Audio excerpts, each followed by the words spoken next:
Doktorice, spomenuli ste i dijagnosticiranje, ali nerijetko, pa i u praksi to imate, kažu, uradio sam ultrazvuk, nemam ciste, uradila sam ultrazvuk, nemam ciste na jajnicima i sve je to u redu.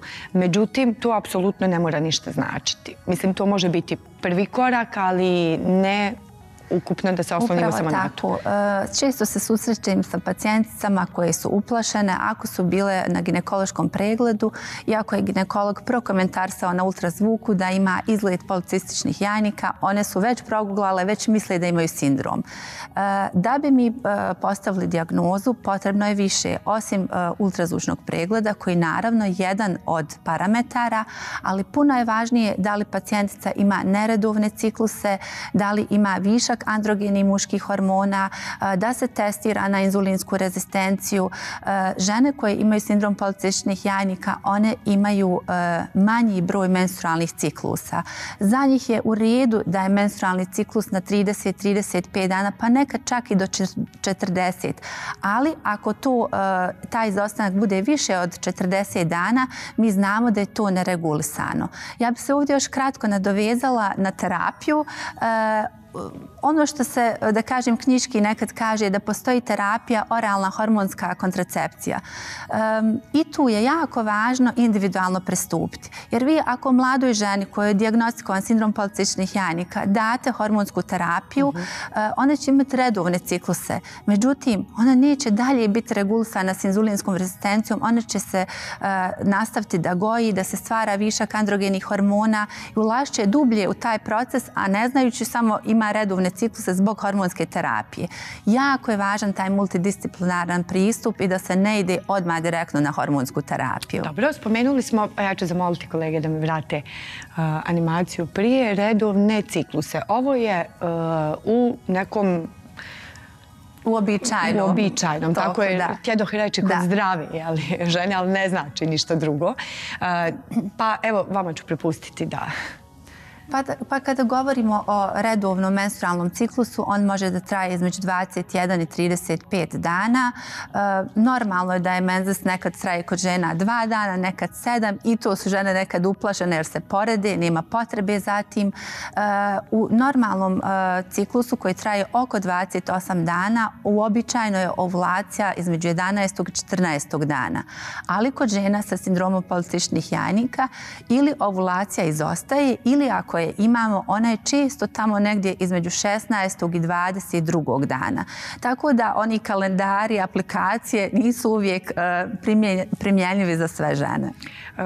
Uglavnom, barem jednom u životu, kod svake žene menstruacija kasni ili požuri, međutim, to apsolutno ne mora sada ništa značiti. Tako je. Prateće pojave. Žena može da ima stres pa da joj preskoči menstrualni ciklus. Može da ima anovulaciju ne zbog sindroma policističnih jajnika, nego zbog drugih pratećih, zbog, evo recimo, prateći simptomi jeste hipotireuza, smanjen rad štitne žlijezde, hiperprolaktinemija, povećan nivo prolaktina i još niz drugih stvari.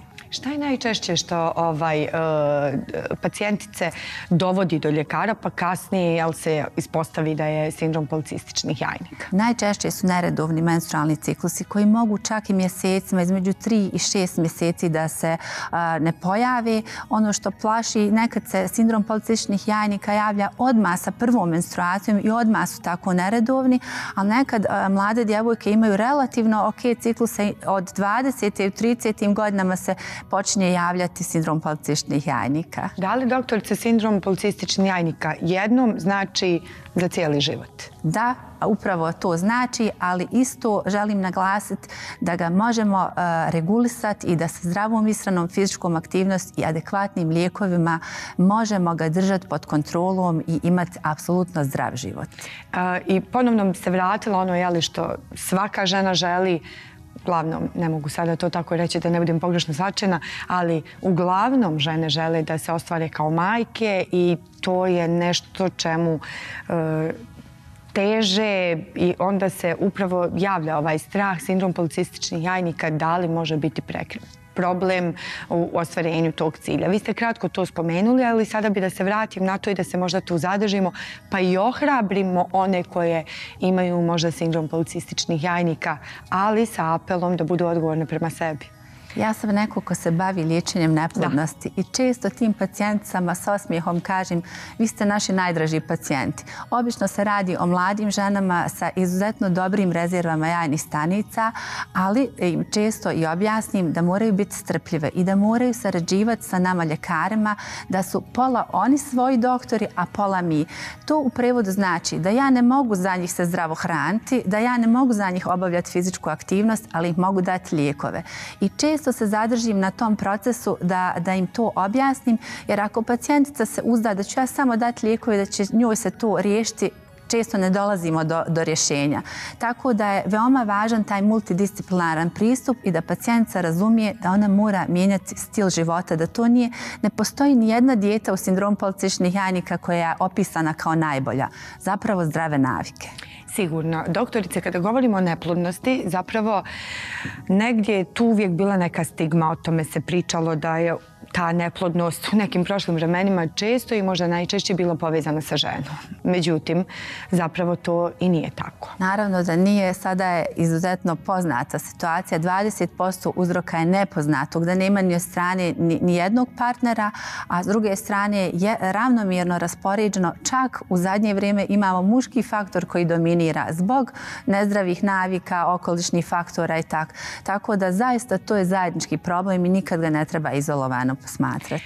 Kada već pričamo o tome, možda i da se toga dotaknemo, šta je to što najčešće kažete svojim pacijentima u takvim situacijama? Ohrabrim ih. Zaista kažem da je život veliki izazov i da trebaju naporno raditi, da smo svi pred nekim životnim izazovima, ali da je medicina toliko uznapredovala, nema šta danas ne postoji. Čak postoji transplantacije maternice od strane majke i ćerki, a da ne govorim ovo što mi u svakodnevnoj praksi liječimo i dolazimo do trudnoća. I dalje ponavljam da ja ne smatram da je sindrom policističnih jajnika teška tema za liječenje neplodnosti.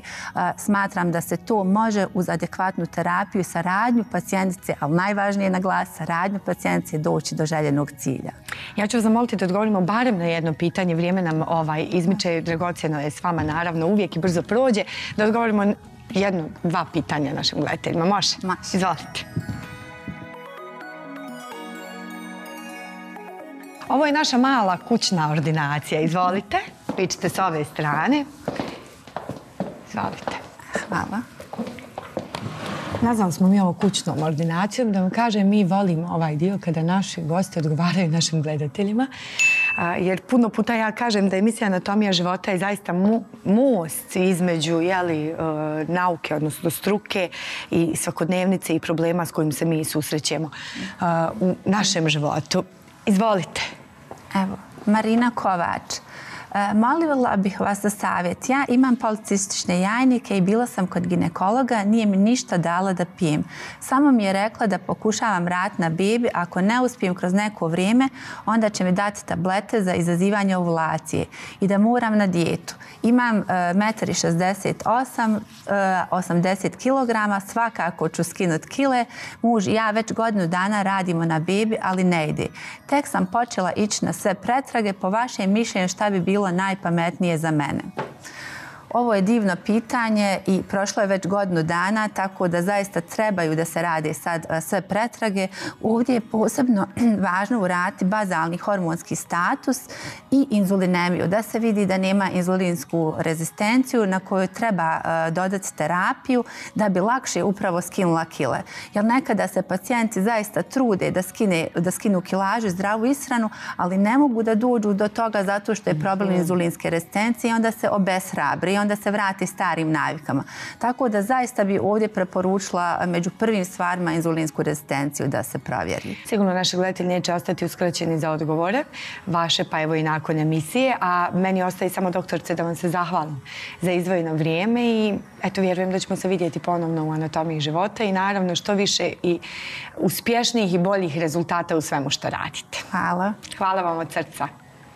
Poštovani gledatelji, bila je ovo naša prva zajednička subota u emisiji Anatomija života u ovoj 2025. godini.